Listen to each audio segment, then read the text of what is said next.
18 ইঞ্চি grow bag এবং 20 litre জলের ড্রামের মধ্যে খুব সুন্দর বেগুন গাছটি হয়েছে, ঝাঁকড়া ঝোপালো, এবং তাতে বেগুনও ধরেছে প্রচুর। শীতের সময়তে বেগুনটা এমনিতেই ভালো হয়, সারা বছরই হয়, তবে সারা বছরের তুলনায় শীতের সময় বেগুনটা বেশি ভালো হয় আর পরিমাণটাও অনেক হয়।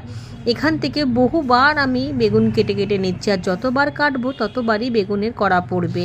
সবজি যত তুলে নেবেন ততই কিন্তু হবে, এই কথাটা আমি বারবার বলি। ফুল গাছের মধ্যে জবা গাছে যেমন অনেক বেশি খাবার লাগে, ঠিক তেমনই বেগুন গাছেও কিন্তু খাবারের চাহিদা অনেকটাই বেশি। বেগুন গাছে একটু স্ট্রং খাবার দিতে লাগে, তাহলেই বেগুন এত সুন্দর পাওয়া যাবে। আমার বাগানের প্রতিটা বেগুন গাছে বেগুন কিন্তু প্রচুর প্রচুর হচ্ছে, এবং বেগুনের চেহারাটাও দেখুন কতটা সুন্দর, আর আকারেও বেশ বড় হয়েছে। সব রকমের বেগুন গাছই আমি লাগিয়েছি, সাদা বেগুন, লম্বা কালো বেগুন, লম্বা গোল বেগুন, সব রকম বেগুনের এই চেহারাটা ভীষণই ভালো, সাথে গাছের চেহারা তো খুবই ভালো। পোকামাকড়ের কোনো ঝামেলা নেই, শুধু খাবারের